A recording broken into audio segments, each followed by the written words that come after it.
Hey everybody. So today I've been messing around on the Singularity subreddit. It's one that I've been a member of for, well, I don't know, years maybe, but it has had an enormous influx of new members this year, I think largely because of the, excitement generated by large language models.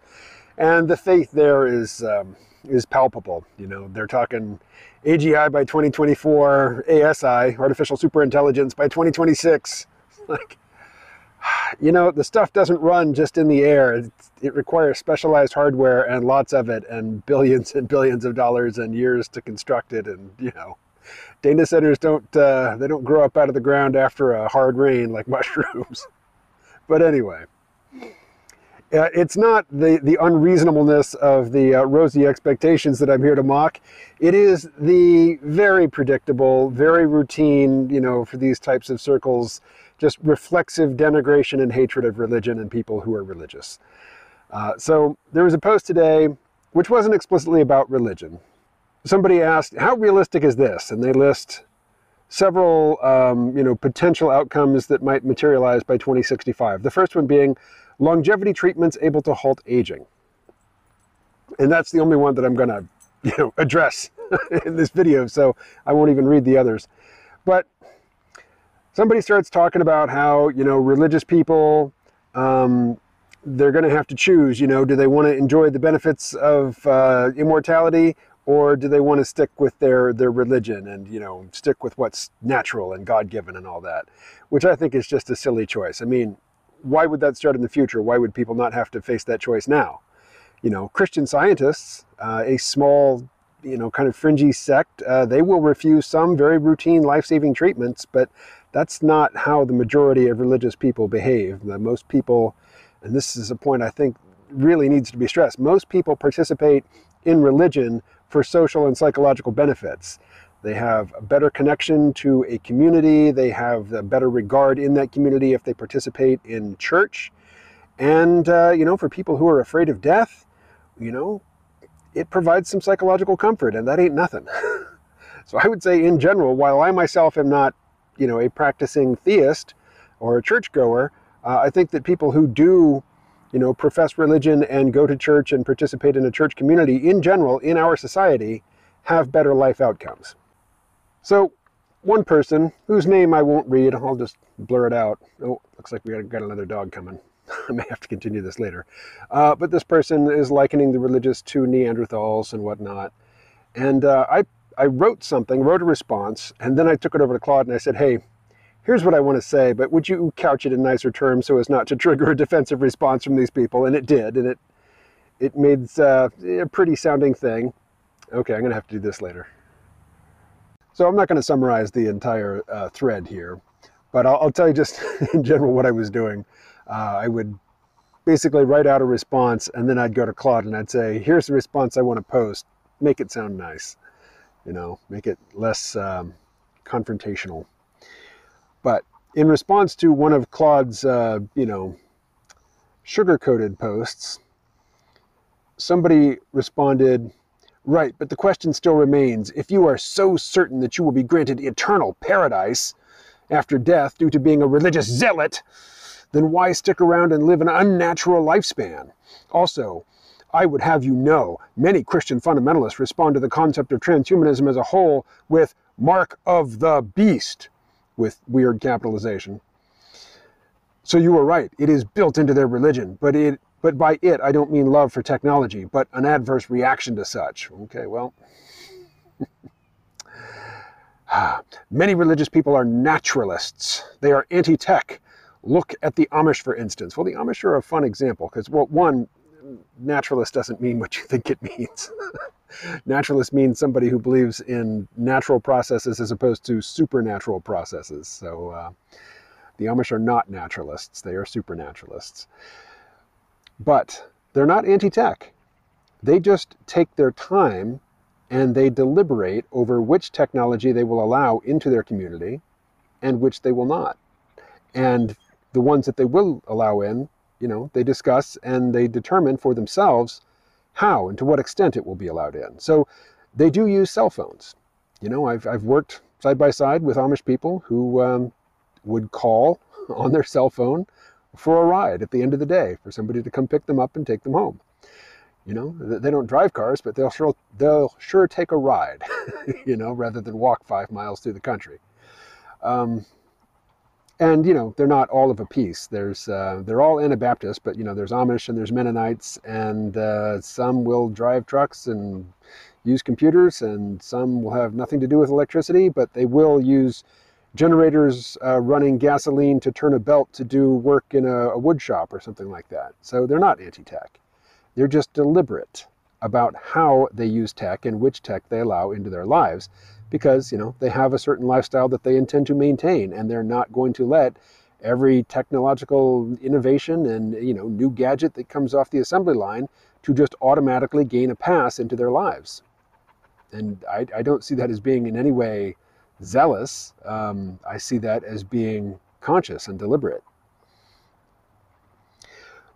But the main points that I want to make are, one, anytime you get into a, you know, singularitarian type discussion forum, you're going to get a lot of people who are just openly hostile to religion and who will just invoke really vivid, nasty stereotypes and just assert or assume that they apply to everybody who is religious in any particular sense. And that's just not the case.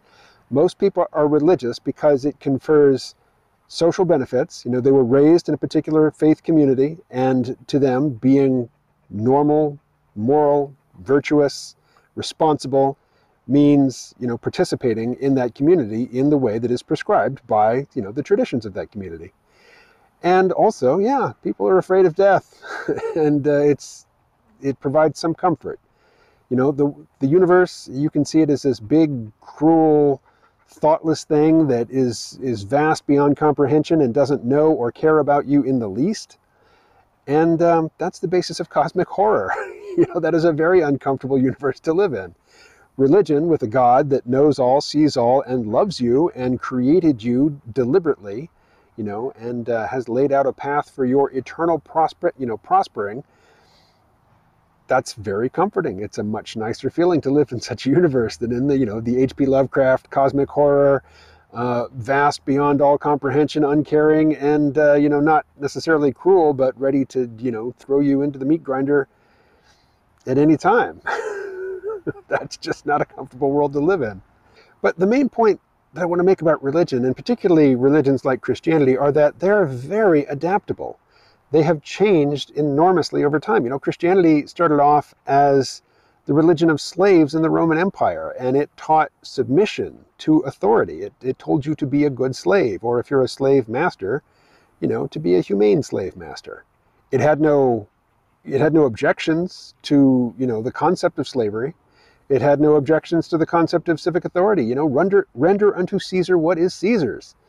If a Roman asks you to carry his pack for a mile, carry it for 2 miles. You know, it's... So this is an utterly subservient religion, which is basically giving psychological comfort and community to slaves, you know, to people with no status. So people in that situation, they could use an extra bit of comfort, and Christianity gave them that comfort in a way that the pagan Roman gods did not. Now, later, Christianity became the official religion of the Roman Empire, and Christianity had to rearrange itself. It had to, you know, adapt to gaining power. And you might think that gaining power is easy, but no, I mean, that will test you. And so Christianity had to go from being the religion of slaves to the religion of the slave master. And then even more dramatically, Christianity extended out and started converting pagans like in the British Isles, and then more amazingly, in Scandinavia. Basically, Christianity came and took the place of Thor and Odin and the Viking gods. Oh, Seraphim, go talk to your buddy. Go on.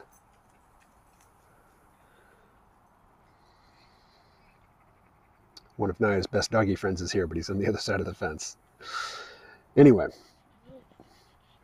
you know, so Christianity had to go from being this religion of slave teaching meek submission to being the religion of, you know, the former Vikings teaching rule by violence. You know, that's a pretty adaptable religion. And it has adapted through various social, political, and technological changes, and it persists to this day. You know, think of the movie, Martin Scorsese film about priests, Christian priests who had snuck into feudal Japan when they were not allowed to be there and basically converted villagers to Christianity in secret. And the villagers would withstand, the tortures and the torments of the Japanese governmental authority that was looking to purge Christianity from their lands. Christianity in that instance thrived on oppression, and Christianity often thrives on oppression. It really likes being the oppressed side, going back to its roots, I guess. But point being, it has adapted to a lot. And just extending human lifespan, say doubling or tripling or quadrupling the expected human lifespan, is not going to throw a monkey wrench into the works of Christianity. I mean, if you think about, in the Old Testament, you have figures like Methuselah and Noah living over 900 years. Enoch lived over 300 years, and he didn't die. He just, was taken into heaven while still living.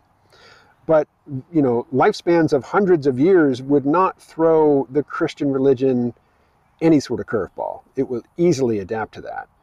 And, you get people in this conversation talking about how you have to choose either science or your superstition. It's like, you really don't. I mean, there are very few Christians alive today who would refuse an organ transplant on any sort of theological basis, or who would refuse, a replacement heart valve or a pacemaker, eyeglasses. Religions evolved to exist in the real world, and they evolved via a process of differential selection, where you have a lot of different variations on a religious practice or form or expression, and the ones that are most suited to the environment, to the cultural, the technological, the political landscape, are the ones that thrive.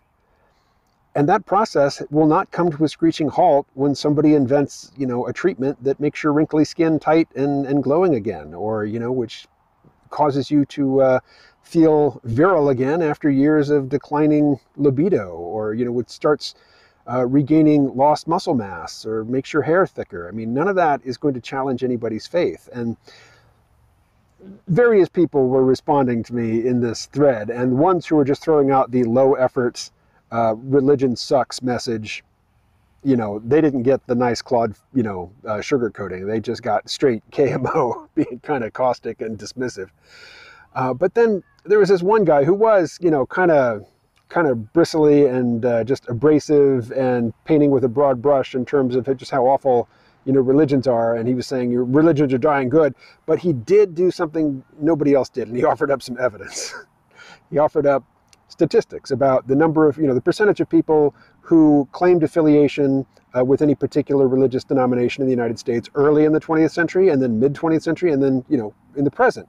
And yeah, fewer people proclaim a religious affinity now compared to a century ago.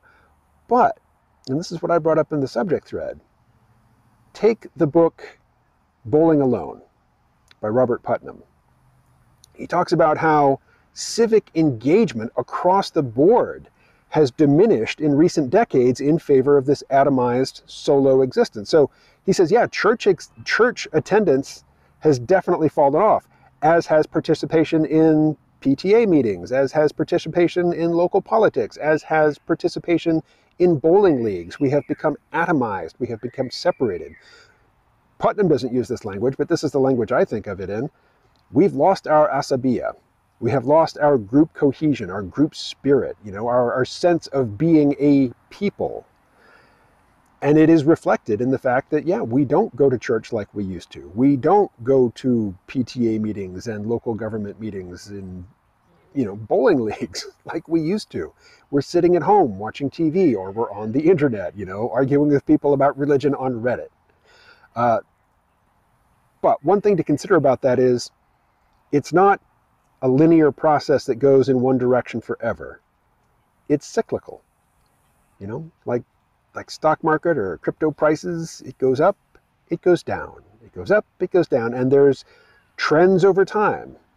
Even though it may be in the dumps right now, pull out on the graph and it's been going up, up, up, but it's cyclical. So, to point out that fewer people profess affinity with any, one religious denomination today compared to a century ago does not mean that religion is down and out and, soon to be a thing of the past. It means that we're reorganizing. we're getting our shit together. You know, we've got a crisis to get through. We've got our fourth turning to get through. And then there'll be a new awakening, and there will be a new sense of group cohesion and, you know, solidarity and a sense of shared fate. And I think at that time, it might not be, you know, Mormonism. Well, actually, Mormonism is growing amidst all the other, you know, denominations declining. Mormonism continues to grow, and I think it will continue to grow. But, you know, the Southern Baptist Church or the Methodist Church or the Presbyterian Church here in the United States, you know, they might not recover, but new forms of expression and new forms of expression to sort of rally around or congregate around will present themselves. And in times of, you know, a new awakening, in times of prosperity, in times when we really do feel like we are one people again, religion will bounce back, as will bowling leagues. All right, catch you later.